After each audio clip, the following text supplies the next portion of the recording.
আসসালামু আলাইকুম। আশা করি সকলে ভালো আছেন। আমাদের নতুন আরও একটি সাবজেক্ট রিভিউ ক্লাসে আপনাদের সবাইকে স্বাগতম।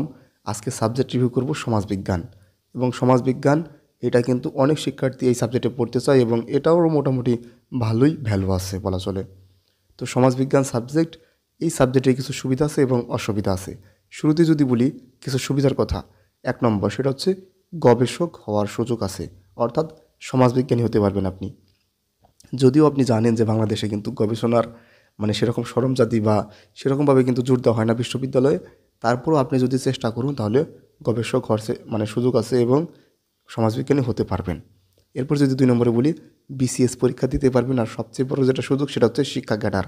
আপনি কিন্তু জানেন অনার্সে কিন্তু সব সাবজেক্টে কিন্তু শিক্ষা ক্যাডার নাই, সমাজবিজ্ঞানে কিন্তু আছে, এটা মাথায় রাখতে হবে। সমাজবিজ্ঞানে শিক্ষা ক্যাডার আছে। আর বিসিএসে প্রশাসন, কাস্টম বা এসব জায়গা তো যেতেই পারবেন ভালো যদি করতে পারেন, এটা কিন্তু মাথায় রাখতে হবে। এরপর যদি বলি 3 নম্বর, বিশ্ববিদ্যালয়ের শিক্ষক হতে পারবেন এবং যে কোনো শিক্ষা প্রতিষ্ঠানের শিক্ষকই হতে পারবেন।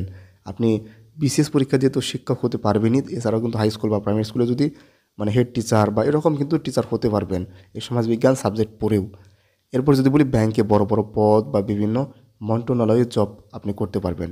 ব্যাংকে আপনি চাকরি করতে পারবেন। আপনারা অনেকেরই ধারণা আপনাদের যে ব্যাংকে শুধু যারা চাকরি করে তারা হচ্ছে কমার্স ব্যাকগ্রাউন্ড বা অর্থনীতি যারা পড়ে তারা, তা কিন্তু না, এটা কিন্তু একদম প্রায় সম্পূর্ণই ভুল ধারণা।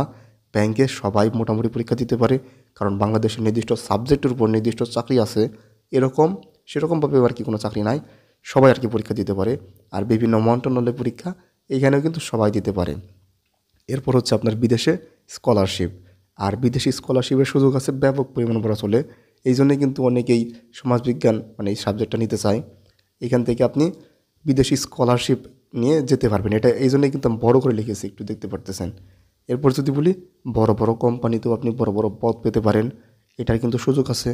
এছাড়াও অন্যান্য চাকরি সুযোগ আছে। তো বুঝতেই পারতেছেন সমাজবিজ্ঞান সাবজেক্টটা কিন্তু কোনো ছোটো সাবজেক্ট নয়, এটা কিন্তু বেশ ভালোই সাবজেক্ট। এবং দেখতেই পারতেছেন চাকরির বাজারটাও কিন্তু ছোটো নয়, বেশ ভালোই বড় একটা। এই সাবজেক্টের কথা যদি বলি যে কিছু অসুবিধার কথা, যেহেতু প্রত্যেকটা সাবজেক্টেরই আমরা সুবিধা এবং অসুবিধার কথা বলতেছি। এই সাবজেক্টের অসুবিধা হচ্ছে বাংলাদেশের সর্বসাধারণের কাছে অপরিচিত। সমাজ বিজ্ঞান, সমাজ বলে চিনবে, কিন্তু সমাজ বিজ্ঞান নামে যে কোনো সাবজেক্ট আছে এটা হয়তো বা নাও চিনতে পারে। এটা আর কি অসুবিধা। যেহেতু সুবিধা অসুবিধার কথা বলতেছি সেই জন্য আর কি একটা অসুবিধা বলে দিলাম, ব্যাস এতটুকু, আর কিছুই না। এটা যে একদমই অপরিচিত তা কিন্তু না, এটার কি একটা অসুবিধা। সব মিলে যদি বলি তাহলে বলবো যে সমাজবিজ্ঞান সাবজেক্টটা একটা ভালো একটা সাবজেক্ট এবং চাকরির বাজারে এবং বাংলাদেশে এবং বিদেশে সব জায়গাতেই কিন্তু এর ভ্যালু অনেক বেশি। তো এই ছিল আজকের সাবজেক্ট রিভিউ ক্লাস। সকলকে ধন্যবাদ আমাদের সাথে থাকার জন্য।